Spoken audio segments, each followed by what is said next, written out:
Bien, jóvenes, geografía urbana.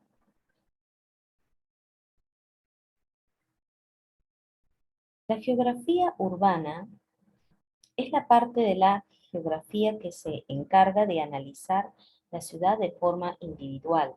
Estudia su forma, funciones y estructura. Analiza las relaciones de las ciudades con su territorio y con el conjunto del resto de ciudades.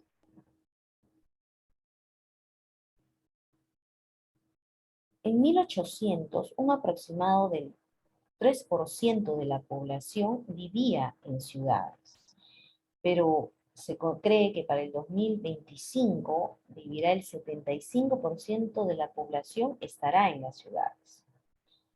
El proceso de urbanización afecta a países ricos y especialmente a los países subdesarrollados. En países ricos vive el 73% de ciudadanos están en las ciudades. En los subdesarrollados aún solo el 34%. Pero, sin embargo, las ciudades de los países pobres o en desarrollo no paran de crecer.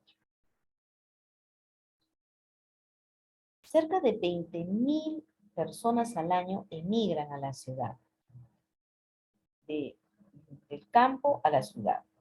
Actualmente existen en el mundo 22 megalópolis con más de 10 millones de habitantes.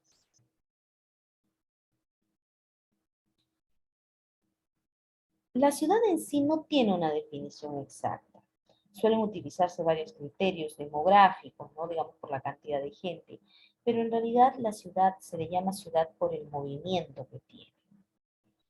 La morfología. Las ciudades suelen tener un aspecto diferente, ¿no? Edificios más altos, más extensión, más densidad edificatoria, grandes infraestructuras, grandes avenidas.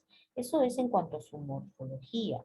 Pero en cuanto a sus funciones y economías, predomina el sector terciario y el secundario.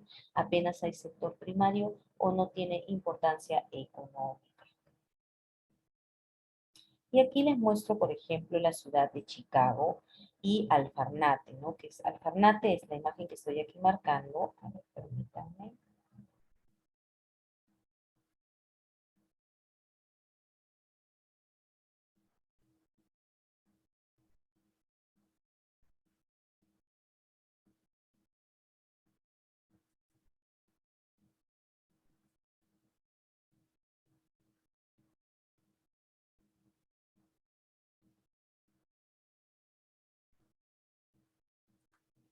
Bien, aquí tienen la ciudad de Alfarnate y aquí arriba la de Chicago. Ustedes pueden ver que Alfarnate es una ciudad pequeña y es rural porque está rodeada de parcelas.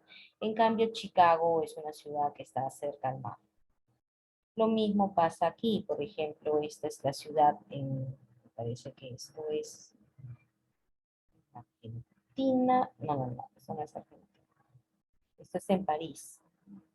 Y aquí, por ejemplo, nos muestran, ¿no?, sus grandes parques, etc. Y también, ¿no?, las construcciones de puentes. Entonces ahí ustedes pueden darse cuenta cómo es que la gente siempre tiende a migrar a la ciudad y actualmente hay un muy buen porcentaje de personas que todavía van a seguir migrando.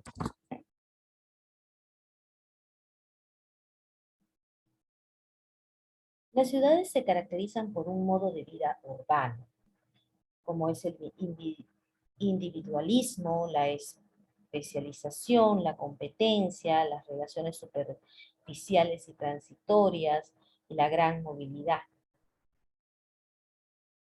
Entonces aquí, por ejemplo, cuando hablan de la gran movilidad de masas, ¿no?, o la producción o la especialización, por ejemplo, aquí ustedes pueden ver una fábrica donde se están fabricando autos. Y aquí ustedes pueden ver a las personas, ¿no? Y cómo es el movimiento también, ¿no? Por ejemplo, los trenes que siempre están llevando gente, trayendo gente. Por tanto, la ciudad sería toda aquella aglomeración urbana que integre los anteriores criterios. Hay que tener en cuenta que en todos ellos los límites entre lo urbano y lo rural son difusos. Ejemplo, en Andalucía hay agrociudades de más de 10.000 habitantes cuya población se dedica mayoritariamente a la agricultura. Hay suburbios urbanos con muy poca densidad edificatoria y demográfica. Hay aldeas donde la mayoría de la población se dedica a la industria minera. En cuanto a las actividades, explica según su opinión cuál de los criterios anteriores es el más importante. Y nos cita 5 ejemplos. ¿Por qué crees que en el futuro la mayoría de la población vivirá en la ciudad? Es la pregunta que todos nos hacemos. Elabora una gráfica con los datos de la tabla anterior. ¿Qué aspectos analizamos de las ciudades? Por ejemplo, la morfología, que quiere decir los planos, las edificaciones. La estructura urbana, que son sectores de la ciudad. Las funciones urbanas vienen a ser las actividades propias de la ciudad y la evolución de la ciudad en sí misma, lo que es la historia de la ciudad.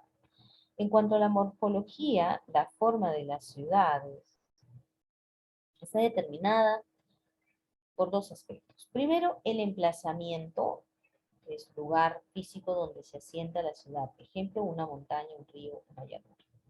Y la situación, que es la localización respecto a otros lugares. Ejemplo, una línea de ciudades aisladas de otras locaciones, cabecera de una comarca junto a varios yacimientos, etc.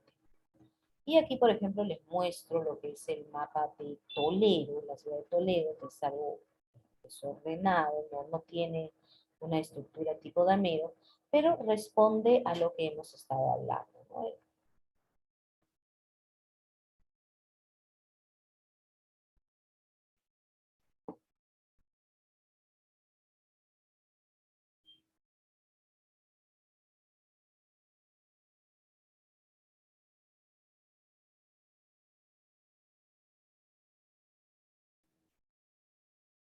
Bien, jóvenes, esto sería todo por el momento y les hago la grabación de la siguiente clase. Muchísimas gracias.